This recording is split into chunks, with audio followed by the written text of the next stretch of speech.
Vamos a hablar de las estatuas. Contaremos historias cuyos protagonistas son estatuas.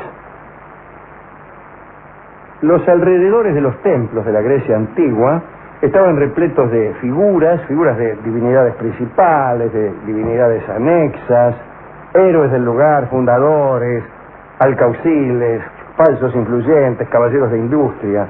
Quiero decir que estaba lleno de estatuas de cualquiera. Todas aquellas figuras ocupaban trípodes, altares, lápidas. Había estatuas de dioses que convivían con toda la parentela mítica y alegórica. Y estaban Apolo con Ártemis, que era la hermana de Apolo, y con Leto, que no era Roberto Leto, su amigo de la radio, sino la mamá de Apolo y Ártemis. Bueno, ahí estaba Zeus, el príncipe de los dioses, con su mujer Hera, y con Atenea, que fue su hija. Bueno, para no hablar desde luego de las figuras en escala reducida, estatuas más chiquitas, estatuas de generales victoriosos, de sirvientes del templo. Bien, antes de llegar a los altares de cremación para los sacrificios, aparecían pórticos con pinturas y cientos de estatuas que iban formando avenidas que conducían a aquellos altares. En aquellos casos había estatuas de políticos, de mujeres famosas, de campeones olímpicos, de animales. Había esculturas también en los teatros, en los estadios, en los gimnasios y en los bosques. En los bosques también había estatuas. Uno cree que el bosque es un lugar, bueno, no muy civilizado. Aparecían allí sin orden alguno, incluso sin aparente razón, como perdidas entre los árboles, y esos bosques eran considerados sagrados. Como sabemos, la escultura griega buscaba el desarrollo de las denominadas formas ideales. La única y natural expresión del espíritu era el cuerpo humano. Y por tal motivo los griegos estudiaron con muchísimo esmero la posibilidad de encerrar en una figura de mármol o de bronce todo lo espiritual. La escultura era para los griegos la persecución exacta y penosa de la figura del cuerpo. Los dioses representados eran figuras ideales. Un dios era siempre un muchacho joven. Para ellos el cuerpo lo era todo. Detalle curioso, las cabezas de aquellas estatuas era más o menos convencional, pero el resto se aproximaba a la mayor perfección y en su variedad a la mayor riqueza y la más bella composición. Aristóteles, en su Fisonómica, dio cuenta de una larga lista de características de aquellas figuras. Explicaba, a partir de ciertos gestos de las estatuas, las particularidades de su significación. Por ejemplo, claridad, calma, inteligencia y voluntad se expresan por el amplio sobresalir de la frente redonda y la nariz recta. O sea, si usted quiere hacer una estatua de un tipo claro, calmo, inteligente y voluntarioso, hágamelo con la frente redonda y la nariz recta. Si usted quiere, bueno, así hay una larguísima lista en Aristóteles. Es una especie de fisiognomista, adelantado en 2000 años. Se recuerda a los fisiognomistas del siglo XIX que decían que a cada particularidad de nuestro rostro, de nuestra apariencia, correspondía una característica del carácter. Incluso la poesía empezó a estudiar las caras de los tipos, a ver que era un tipo mirándole la cara. Por ejemplo, el que tenía las orejas largas era secuestrador, el que tenía la nariz carnosa, no sé, era asesino, criminal, bueno, y esas cosas. Incluso, recordemos aquellos que estudiaban los bultos de la cabeza, que te tanteaban el valero y te adivinaban, no es que te adivinaban, sino que te decían cómo eras. Era un poco peligroso. Imagínese un comisario que empezara a detener a la gente por su cara. Bueno, yo no he visto otra clase de comisarios. Sí. Todos los comisarios que yo he conocido eran así, un poco fisiognomistas. Te detenían por la cara, ¿no? Ese me está gustando, dice, para culpable de algo. Adentro. Bueno, en su mayoría, las estatuas griegas tenían las siguientes características. Como les gustaba la expresión de lo lánguido, los ojos estaban hundidos, los párpados superiores se recortaban fuertemente, la boca tenía siempre ángulos profundos, sobresalía mucho la boca vista de perfil. Esto lo pueden ver ustedes en cualquier estatua griega que ande por ahí, ¿no? El mentón aparecía redondo y grande, a veces con un hoyuelo, como Kirk Douglas. Las orejas eran finitas y hermosas. A los dioses, los escultores solían darle un aspecto de cierta tristeza, que tenía que ver con su carácter de eternos. Eternos, pero no dueños del destino, y eso los entristecía. Los dioses griegos eran inmortales, pero no tallaban. El destino estaba en otras manos. Discúlpeme. El pelo era lo que más variaba. Los muchachos jóvenes lo llevaban arrulado, digo, las estatuas que representaban a muchachos jóvenes, ¿no? Zeus lo llevaba muy largo, las divinidades del mar también, porque ¿quién se va a ir a cortar el pelo en el fondo del mar, no? Las vestiduras eran pocas y muy sencillas, porque era un estorbo la vestidura. Las cosas inanimadas no le gustaban a los griegos, preferían el desnudo. ¿Cómo iban a poner una camiseta si tenían después todo aquel desafío de belleza que eran los músculos del torso? Pones una camiseta al Hermes de Praxíteles y para que no sirve para nada. Bueno, en los mitos aparecen cientos de estatuas, es decir, se contaban historias en las que intervenían estatuas. Algunas de ellas, algunas estatuas, tenían conductas algo extrañas y poderes misteriosos. Que una estatua tenga una conducta ya es extraño. ¿Sí? ¿Qué conducta puede tener una estatua? Bueno, el behaviorismo referido a las estatuas. Hace mucho tiempo, a poca distancia de la ciudad de Cafias, en Arcadia, había una estatua de Ártemis que se levantaba en un bosque sagrado. Cierto día, un grupo de niños que jugaban en aquel lugar encontró una cuerda, una soguita, ¿no? Inmediatamente rodearon con la cuerda el cuello de la diosa y empezaron a jugar a que la estrangulaban. Al rato, unos habitantes de la ciudad que pasaban por allí sorprendieron a los niños y para evitar que cometieran un sacrilegio, los mataron redondamente. Eran gente expeditiva. Pero muy pronto, las mujeres de Cafias se sintieron aquejadas por un mal misterioso. Los niños que parían nacían muertos. Fíjese qué historia, ¿no? Fueron a consultar naturalmente al oráculo de Delfos, que hace uno en un caso como ese, ¿no? Y el oráculo les dijo que la diosa Ártemis estaba irritada justamente por la muerte de aquellos chicos, cosa que, imagínense, los habitantes de aquella ciudad ni siquiera sospechaban. Ordenó entonces el oráculo que fuesen enterrados decorosamente los chicos y que se les tributasen los honores debidos a los héroes. Así se hizo y desde aquellos días la estatua se conoció como Ártemis estrangulada y nadie se atrevió a acercarse jamás, por miedo a andar a saber al qué. Parece que las estatuas de Ártemis no eran nada recomendables, porque había otra de ellas, la Ártemis Ortia, frente a la cual eran flagelados los jóvenes espartanos hasta hacerles brotar sangre. ¿Para qué, dirá usted? Bueno, para fortificar el espíritu.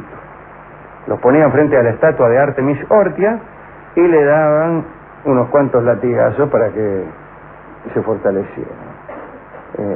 Parece que esta estatua, la misma estatua de Ártemis Ortia, volvió locos a los hijos de Irgo, a Estrábaco y a Lópeco. Eran los hijos de Irgo. Estos muchachos habían encontrado esta estatua entre unas zarzas y solo la habían visto un instante, pero solo de ver esta estatua enloquecieron. Tanto es así que, discúlpenme lo que le voy a decir, los encontraron un rato más tarde a los dos chicos comiendo inmundicias y hablando sin sentido, cosa que hacen mucha gente en los restaurantes, ¿no? Sí. Comen inmundicias y hablan sin sentido. Sí, no decimos que están locos. Claro. Otras estatuas participaron en historias de amor, o fueron su consecuencia. ¿Se acuerdan ustedes de Pigmalión, no? Era un rey de Chipre que se había enamorado de una estatua de marfil que representaba a una mujer. Se decía que incluso él mismo había esculpido aquella estatua. Cada día, Pigmalión recitaba cientos de versos ante la estatua y le dedicaba sus triunfos en la guerra. La estatua ni bolilla. Desesperado ante esta falta de respuesta, le pidió a Afrodita, la diosa del amor, en ocasión de una fiesta, que le concediera una esposa que se pareciera a la estatua. Le dijo, mira, quiero una esposa medio parecida a esta estatua que tengo. Y cuando volvió a su casa, Pigmalión vio que la figura, que la estatua, estaba viva. Se unió a ella, vamos a decirlo así,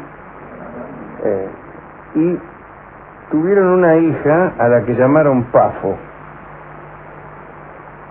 Después apareció nuestro amigo Bernard Shaw y escribió Pigmalión, y después apareció Rex Harrison y trató de cantar ahí en My Fair Lady, pero más o menos.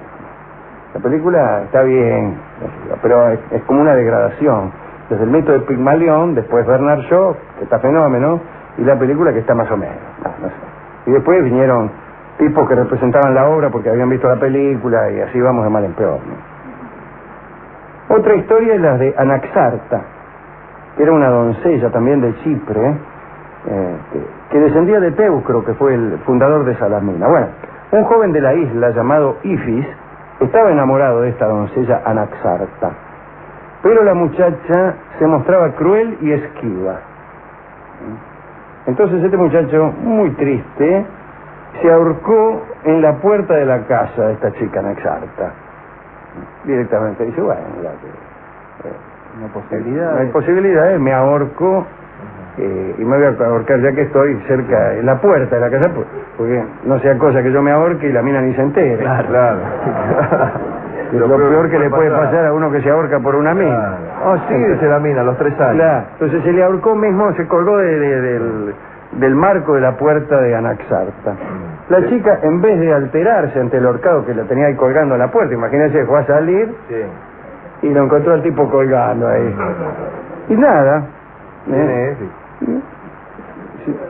Se asomó y nada, siguió de largo. Lo corrió y pasó. Entonces Afrodita, irritada por la dureza, la aspereza de que estaba armada esta muchacha, diría Garcilaso, la convirtió en estatua de piedra inmediatamente, y ahí quedó. Al lado del horcado. Desde entonces esa estatua es muy despreciada y se la llama la Venus que mira hacia adelante, porque justo cuando la convirtió en piedra estaba mirando hacia adelante, que es lo que uno hace normalmente todo el tiempo. Tiene que ser una casualidad que te conviertan en piedra justo cuando estás mirando hacia atrás. Sin embargo, habrá de recordarse que tanto las hijas de Lot como otros episodios bíblicos, pienso en Orfeo, etcétera, recibieron el castigo por darse vuelta. Quiere decir que las estatuas de sal de las hijas de Lot están dadas vueltas. Porque si era por darse vuelta, es ahí mismo cuando se cumplió. Salvo que la divinidad hubiera esperado un poco, vamos a esperar que se enderecen y ahí las convierto. Es un detalle jurídico. ¿Cuándo fueron, en qué momento fueron convertidas en estatuas de sal las hijas de Lot? ¿En el mismo momento en que cometían el pecado? Lo dudo. La justicia puede ser rápida, pero no instantánea. No, tiene un tiempo de... Hay un tiempo de meditación. Si es pecado, no es la pecado. divinidad habrá dicho, bueno, ¿qué hago? Ya hicieron lo que yo le dije que lo hicieran. Bueno, más sí, las voy a convertir. Ya está. Ya estaba mirando para adelante otra vez. Digo porque por ahí usted encuentra las estatuas de sal de las que antes fueron las hijas de Lot y las encuentra mirando para adelante y dice, ¿cómo? No era que era por mirar para atrás. Era por mirar para atrás. Era por mirar para atrás, pero no en el momento de mirar para atrás. Este es un asunto que nunca se ha discutido hasta hoy. Nunca se ha discutido suficiente, iba a decir.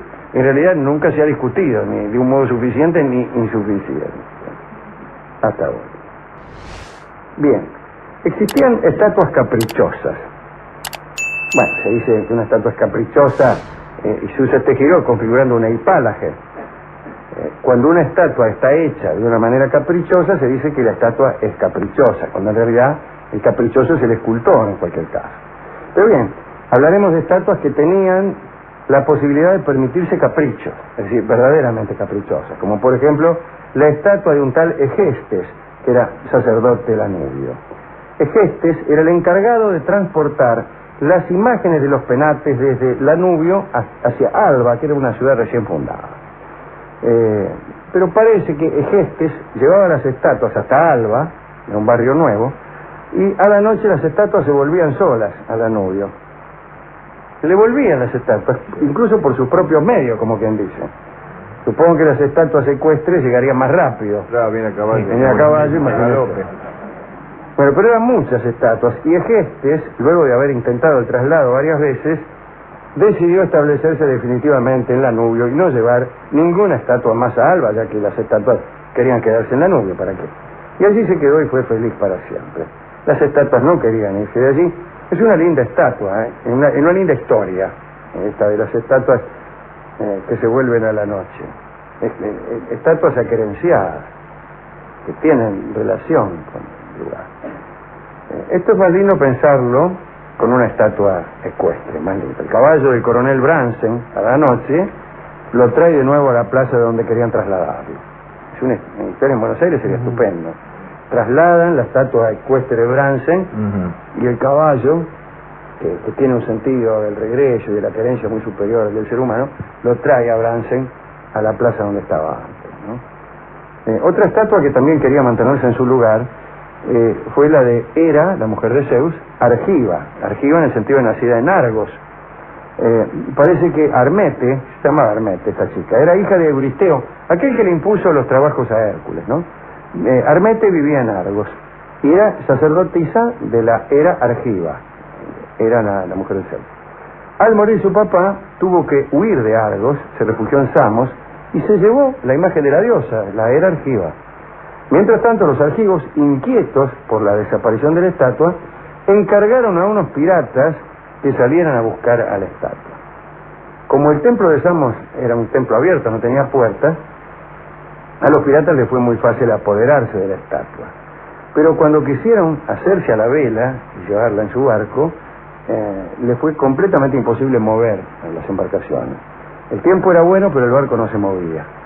Y comprendieron que la estatua quería quedarse en Samos. Entonces la pusieron en la orilla y se las tomaron. Cuando Armetes la encontró tirada en la playa, pensó que la estatua había llegado hasta allí sola.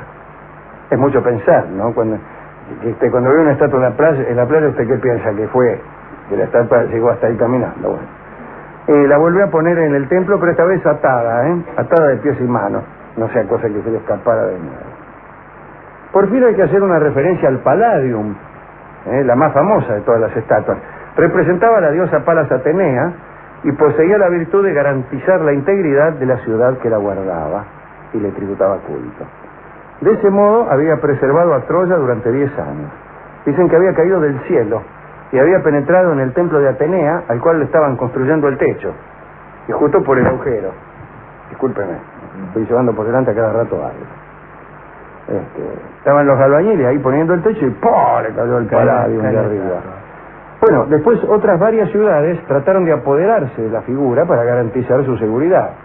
Pero en realidad, si bien era una figura que venía a garantizar paz, por el contrario trajo guerra a Troya. Todos querían hacerse con la estatua. Así que más bien era una estatua de discordia. Bueno, me gustaron estas historias de estatuas, ¿eh?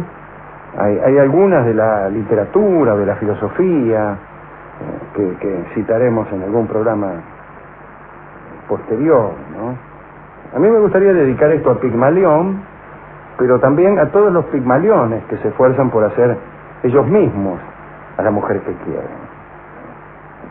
Y construirse, mejor todavía que construir una estatua para amarla, es construirse uno para ser amado. Hay una mutua construcción. El amor tiene algo de doble pigmalionismo. Yo te construyo y vos me construís. Es un poco así. Uno va construyendo a la otra persona o casi se va alucinando con una figura que no es del todo real, sino que se vio en pareja reside en uno y el otro está haciendo ese mismo procedimiento con uno. Quiere decir que a lo mejor yo no soy como mi novia me imagina, ni yo ni mis novias son como yo me las imagino. Hay algo de mutua construcción, de mutuo engaño, de mutua alucinación, y esta es evidentemente una tarea pigmaliónica, ¿no? En parejas grandes, no sé si ven gente de edad, a veces que hay una cierta similitud. Se van Parece pareciendo. esta construcción de tiempo. Con el tiempo, pero ese es el tiempo el que los va modelando, y es verdad, es verdad. Y también es cierto, fíjese, Simonazzi, Leonati, que algunas personas que están con nosotros durante algún tiempo, no con nosotros digo por decir, con cualquiera, al apartarse de sus parejas, se llevan algo, algunas palabras, algún giro, algunas costumbres, una forma de tomar mate, el gusto por ciertas poesías, y a veces me he emocionado encontrándome presente en lugares donde ya no estoy hace mucho. Y seguramente algunas personas que yo he querido mucho todavía están en mí. No solo mis novias. No. Está en mí mi papá. Claro, claro. Cuando cada día digo algunas cosas sí. sin pensar, Ujú. y son cosas que él ha dicho, Sí, a y mí son me cosas pasa. que él ha puesto en mí. Así que estamos todo el tiempo construyendo a los otros y dejándonos construir por los otros. Cosas que cuando él estaba no sucedían. No, evidentemente. No, es verdad. No, Sí, es sí. verdad. A mí que me ha ocurrido hace menos años, yo le comentaba a Rolón la otra vez que estoy adoptando algunas posturas de él o algunos decires que tenía mi papá, ¿no? Es curioso Con eso, 4 años de pero que ausencia. en ningún caso son premeditados. No, para Y nada, ahora eso es voy a lo bueno, iniciar a- eso es lo bueno, Sí, que claro, no está en pensado. muletillas, en frases, ¿no? Por ahí uno es porque quiere tenerlo más cerca. Sin embargo, mi viejo, estas cosas que estoy diciendo yo ahora no las hubiera dicho nunca. Mi viejo tampoco. No, es una persona muy áspera y muy, Sí, muy claro. austera, y ya andaba diciendo estas cosas. No, cerca de ahí. Bueno, igual también hay gente que usted no las modela ni No, a no, cañonadas. No se puede sacar aceite de la No, piedra son tampoco. peor que por, una estatua. por muy pigmalión que uno sea. Peor que un estatua. Bueno, también dedicamos esto a los grandes escultores de Grecia. Faltó decir aquí, en esta charla, que no había, ni en la escultura ni en la pintura, la idea del retrato en la antigua Grecia. Las caras, como bien se puede apreciar a partir de las recomendaciones de Aristóteles, eran inventadas. Si usted quería darle una fisonomía de claridad e inteligencia, como decía Aristóteles, frente redondeada, nariz saliente. Pero era un retrato del espíritu. Siento que la mayoría de ellas reflejaban a dioses que después de todo nadie había visto, pero también a deportistas, a campeones olímpicos, y no se parecían. No estaba desarrollada tampoco en la pintura la idea del retrato, que apareció recién después, con el helenismo tardío. Ahí apareció el prurito de representar a las personas tales como eran. Bueno, entonces a los escultores griegos, a Fidias, a Praxíteles, que eran un poco despreciados en aquel tiempo porque se suponía que el artista no era otra cosa que un instrumento de la musa, y que el que hacía cosas con la mano, lo banáusico como lo llamaban, no tenía mérito. El hombre noble no hacía cosas con la mano. Así que el artista era un sujeto menor, y todo lo que de bello había en sus obras era finalmente responsabilidad de los dioses que lo poseían al artista. El inspirador. Sí, diga tal verdad. Bueno, ¿con qué podemos ilustrar esta charla sobre estatuas y sobre aventuras protagonizadas por estatuas? Es muy raro, ¿no? Las estatuas en general no son muy aventureras. Están ahí paradas y bueno, yo creo que escucharemos un tango que se llama Indiferencia, porque justamente es la actitud más frecuente en una estatua. Es muy raro que una estatua abandone esa indiferencia, ¿no? Le pasó a Pigmalión, pero si usted se pone a guiñarle el ojo a la estatua de Florencio Sánchez, no conseguirá mucho. Indiferencia es un bello tango que va a cantar don Hugo del Carril, dedicado a todas las estatuas de nuestra vida. Adelante.